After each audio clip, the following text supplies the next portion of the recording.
Assalamualaikum waalaikumsalam warahmatullah. Ustaz, bagaimana sikap makmum mengenai kunut subuh jika imam melakukannya?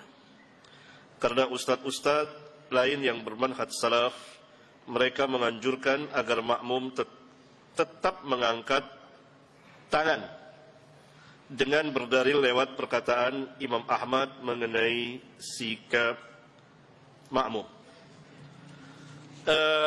Kunut subuh, tanyakan kepada ustaz itu, kunut subuh bid'ah atau sunnah? Itu pertama. Kalau sunnah menurut mereka ahli kunut. Kita harus tahu dulu, menurut antum kunut subuh itu sunnah atau bid'ah?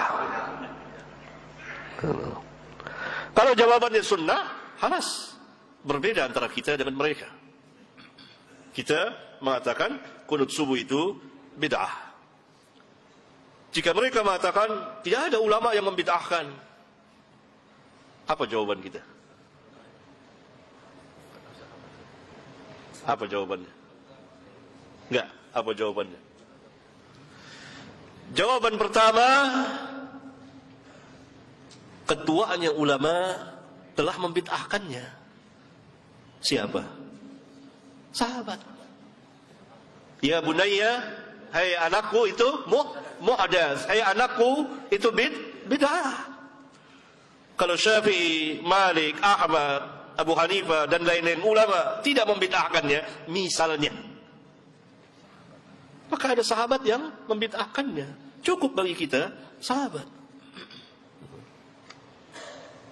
Tentu lebih mulia sahabat dari mulia sahabat, langsung mengatakan bid'ah. Ya.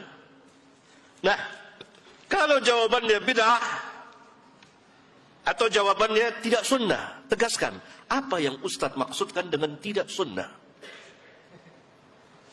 Jawabannya itu tentang salaf mari itu Ustadz.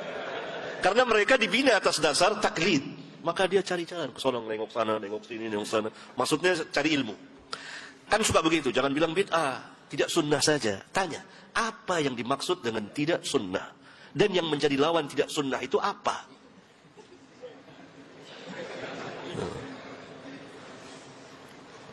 Bolehkah kita katakan usolli itu tidak sunnah? Iya, usolli tidak sunnah.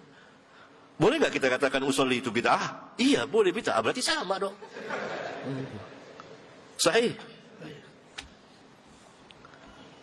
Sebetulnya ikhwan, dalam dakwah seorang dai harus berilmu pertama, dan harus yakin dengan ilmunya, dan betul-betul membahas ilmiah, pembahasan ilmiah, dan harus memiliki syaja'ah, keberanian. Yang bid'ah nggak jadi masalah, yang sunnah. Nah, kalau itu bid'ah, tanya, bolehkah kita mengerjakan bid'ah dalam sholat? Diperintahkah kita mengerjakan bid'ah dalam sholat? Boleh nggak? Nggak boleh. Dalilnya? Sallu kama ra'aitumuni usalli. Salatlah sebagaimana kamu melihat aku salat, bukan sebagaimana kamu melihat mereka salat. Tidak, aku salat. Semuanya merujuk kepada Nabi yang mulia sallallahu alaihi wasallam. Mereka berkata lagi, kita diperintah untuk mengikuti imam. Innama ju'ilal imamu liyutamma bihi. Tanya, mutlaqan atau muqayyadan? Mutlakkah atau muqayyad dengan sunnah? Kalau dikatakan mutlaqan, berarti antum harus mengikuti imam yang mengangkat tangan lebih dari kepalanya. Gini. Berarti kita harus mengikuti imam yang bersedekap seperti ini ya. Gini. Kok antum nggak ikuti?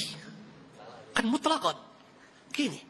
Antum harus mengikuti imam. Kenapa antum di sini lempeng, nggak bengkok seperti ini? Antum harus mengikuti imam yang sedekapnya mendekati farjinya gini. Kan gini nih, Berarti ini hadisnya dhaif, di bawah pusar, nggak sampai ke parji bahkan sini. Berarti mengamalkan hadis dhaif dan dalam mengamalkannya tidak tepat sampai mendekati parji gini. Harusnya di sini di bawah pusar. Tapi hadis itu dhaif. Kenapa antum nggak ngikuti? Bahkan antum di sini. Kelebihan juga.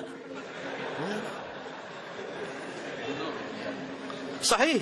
Saya ajak antum bebas merdeka. Ini saya. Antum imma mau ikut ustaz lah, antum merdeka. Saya hanya mau bahas ini. Untuk para pelajar merdeka. Bahas sendiri antum. Antum bisa baca kitab. Berarti tidak mutlak.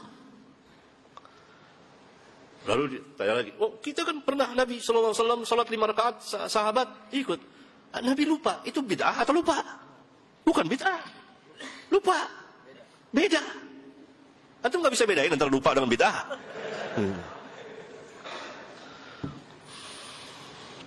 Paham ya? Itu sekilas, ada banyak lagi. Ya. Oleh karena itu, kita tidak diperintah mengikuti imam yang mengerjakan bid'ah. Kalau kita meyakini bahwa kunut subuh itu tidak sunnah, yakni bid'ah, maka tidak boleh kita ikuti. Dan kita tidak mengerjakan.